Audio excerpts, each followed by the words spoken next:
ውድ ኢትዮጵያውያን ዛሬ ከጓደኞቼ ጋር አንድ የምናሳያችሁ ነገር አለ። በእግዚአብሔር ይሄንን ቪዲዮ ሁላችሁም እስከ መጨረሻው እንድታዩት እጠይቃችኋለሁ።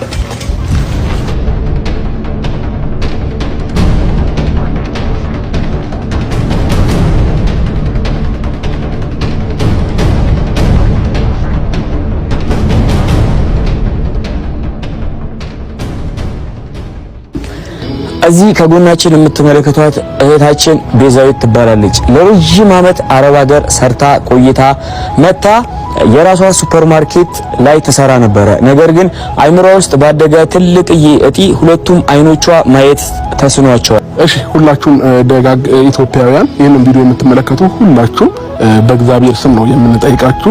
እህታችንን እንድትታደጉልን እንጠይቃችኋለን። አካውንት እናስቀምጥላችኋለን። ምችሉ የቻላችሁትን ምንም አይነት ገንዘብ ሳትንቁ በምናስቀምጥላችሁ አካውንት እንድታስገቡላት፣ ያልቻላችሁ ሰዎች ደግሞ ይሄ ቪዲዮ ቫይራል ሆኖ ብዙ ኢትዮጵያውያን ጋር እንዲደርስ ሼር እና ኮፒ ሊንክ በማድረግ እንድትተባበሩን እፈልጋለሁ። ይሄንን ቪዲዮ የምታዩት ሁላችሁም እህቴ ብትሆንስ ብለን እናስብና እኛም የቻልነውን እናግዛታለን። እናንተም ደግሞ ሁላችሁም የቻላችሁትን 20 ቀን ያላት በዚች 20 ቀን ገንዘቡ ካልሞላላት ሙሉ ፓራላይዝ ትሆናለችና እባካችሁ በእግዚአብሔር ለለምናችሁ እባካችሁ የቻላችሁትን እንድታግዟት እህቴን ባክብሩት ጠይቃለሁ። አሁን አይኗን ተይዞ ወደ ጆሮዋም እየሄደ ነው። ሁሉን ሰውነቷ እየደከመ ነው። እባካችሁ ተባበሩልኝ በእግዚአብሔር ስም ማለት ነው። ትሞትብኛለች ብዬ እየሰጋሁ ነው። ተባበሩ። እሺ ስሜ ቤዛዊት እባላለሁ። ቤዛዊት ተሻለ እባላለሁ። የቡታጀራ ነዋሪ የአንድ ልጅ እናት ነኝና የአይን ችግር መስሎኝ ነበር። መጀመሪያ አይን ሐኪም ቤት ነበር ስንከራተት የነበረው።